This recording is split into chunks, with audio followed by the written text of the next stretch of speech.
खूब पर्दा है कि चुलमन से लगे बैठे हैं, खूब पर्दा है कि चुलमन से लगे बैठे हैं, साफ छुपते भी नहीं, सामने आते भी नहीं।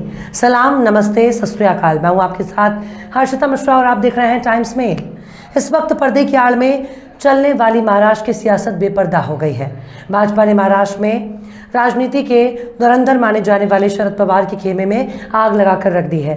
उन्हें सियासत में बाजीगर माना जाता है, पर बीजेपी के साथ पंगा लेकर उन्होंने अपने ही पैरों पर पत्थर पटक लिया, जिसके कराहने की आवाज़ अब मुंबई से लेकर दिल्ली तक सुनाई दे रही है। शरद पवार को महाराष्ट्र की सियासत में बहुत ही शातिर माना जाता है, पर उनकी अक्ल को मात देने के लिए बीजेपी ने उनके भतीजे को महाराष्ट्र की डिप्टी सीएम बना दिया और बेचारे शरद पवार चुपचाप इस घटना को देखते रहे।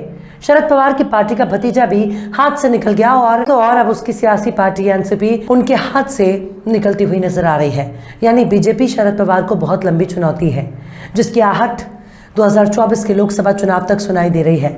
अभी हाल ही में विपक्षी दलों ने बिहार की राजधानी पटना में 2024 के लिए बीजेपी के खिलाफ एकजुट होकर चुनाव लड़ने पर गहन मंथन किया था। इसमें शरद पवार भी शामिल हुए थे, लेकिन शरद पवार के किए कराए पर पानी फिर चुका है। उनके भतीजे ने उन्हें लाल लाल आंख दिखाकर टाटा बाय बाय कर दिया।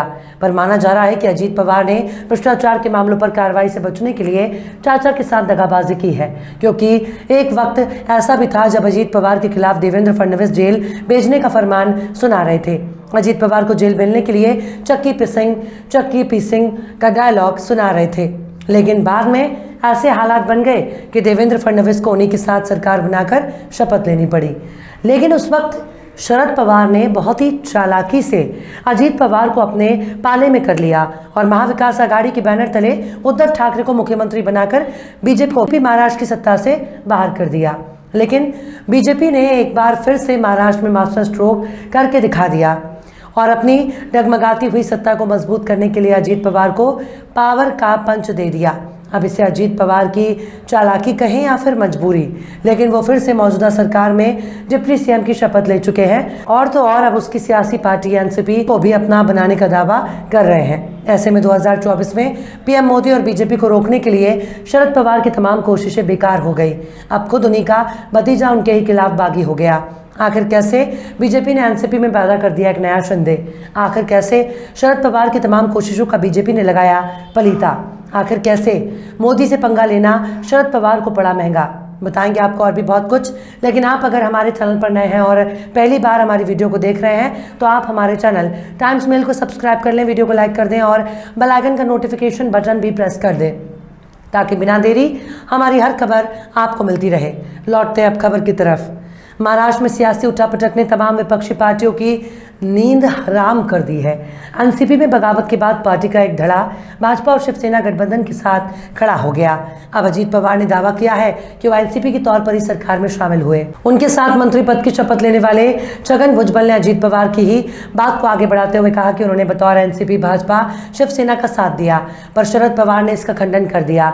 शरद पवार ने कहा कि एनसीपी उनकी पार्टी है और वो फिर से इसमें नई जान फूकेंगे। सोमवार से उन्होंने अपने प्रयास की शुरुआत भी कर दी है। अब लोग ये सवाल पूछ रहे हैं कि भाजपा कल तक जिस पार्टी और जिन नेताओं को कोस रही थी, जिनके खिलाफ भ्रष्टाचार के साक्ष्य बटोर रही थी, आज उनके साथ गलबैया डाले क्यों खड़ी है? इस मामले में बीजेपी के नेताओं का 2 वीडियो सोशल मीडिया पर वायरल हो रहे हैं। एक वीडियो भाजपा के वरिष्ठ नेता किरीट सोमैया का है, जिसमें किरीट सोमैया एनसीपी नेता हसन मुशर्रफ पर भ्रष्टाचार के आरोप लगा रहे हैं। सोमैया ने हसन पर 1500 करोड़ रुपए के घोटाले में शामिल होने का आरोप लगाया। इस पर सियासी मामलों के जानकार आनंद रंगनाथन ने कहा कि पिछले 1 साल से किरीट सोमैया लगातार हसन मुशर्रफ के खिलाफ सबूत जुटा रहे थे। रंगनाथन के अनुसार किरीट सोमैया के प्रयास से ही हसन मुशर्रफ के खिलाफ ईडी और सीबीआई जैसी जांच एजेंसियां सक्रिय हुई। लेकिन अब देखिए, उसी हसन मुशर्रफ को भाजपा शिवसेना ने अपने मंत्रिमंडल में शामिल कर लिया। इस मामले पर वरिष्ठ पत्रकार जे गोपी कृष्णन ने प्रधानमंत्री नरेंद्र मोदी के एक पुराने बयान का जिक्र किया। उन्होंने कहा कि 2014 में एक जनसभा को संबोधित करते हुए प्रधानमंत्री नरेंद्र मोदी ने एनसीपी को नेचुरली करप्ट पार्टी कहा था, लेकिन कुछ महीने बाद ही उनकी सरकार ने एनसीपी प्रमुख शरद पवार को पद्म विभूषण अवार्ड से सम्मानित किया। पीएम मोदी ने लगभग यही काम सपा नेता मुलायम सिंह यादव के मामले में भी किया था। पहले उन पर गंभीर आरोप लगाए और बाद में उन्हें पद्म अवार्ड से सम्मानित किया। हालांकि 2019 में जब महाराष्ट्र में सरकार बनाने का वक्त आया, जब समस्या आ रही थी, तब अंदर खाने में शरद पवार से भी संपर्क साधा गया ताकि भाजपा और एनसीपी मिलकर सरकार बनाए। ये अलग बात है कि ये बातचीत आगे नहीं बढ़ सकी। इसी तरह से देवेंद्र फडणवीस का एक वीडियो सोशल मीडिया पर फिर से वायरल हो रहा है। यह वीडियो भी 2014 का है। इसमें फडणवीस फिल्म शोले के एक डायलॉग के जरिए अजीत पवार पर आरोप लगा रहे हैं। अजीत पवार पर सिंचाई घोटाले का आरोप लगा था। उस समय फडणवीस ने कहा था, अजीत पवार ने क्या किया ये सबको पता है और जब हमारी सरकार आएगी तो अजीत पवार जेल जाएंगे और वहां पर फिर से वे जेल में चक्की पीसिंग। अब पिछले हफ्ते ही पीएम मोदी ने भोपाल में मेरा बूथ सबसे मजबूत कार्यक्रम को संबोधित करते हुए एनसीपी पर करीब 70,000 करोड़ रुपए के घोटाले का आरोप लगाया। पीएम ने कहा था कि अगर इन लोगों के घोटाले की गारंटी है तो मेरी भी एक गारंटी है उनके खिलाफ कार्रवाई करने की। पीएम ने कहा कि अगर उन्होंने गरीबों को लूटा है तो उनका हिसाब होकर रहेगा। वहीं आम आदमी पार्टी के सांसद संजय सिंह ने इस घटना पर ट्वीट कर बीजेपी और पीएम मोदी पर निशाना साधा। संजय सिंह ने ट्वीट कर कहा कि नरेंद्र मोदी देश में भ्रष्टाचार के सबसे बड़े पोषक हैं। 2 दिन पहले भ्रष्टाचार पर कार्रवाई की गारंटी दी, आज चक्की पिसिंग वाले को उप मुख्यमंत्री छगन भुजबल को मंत्री बनाया।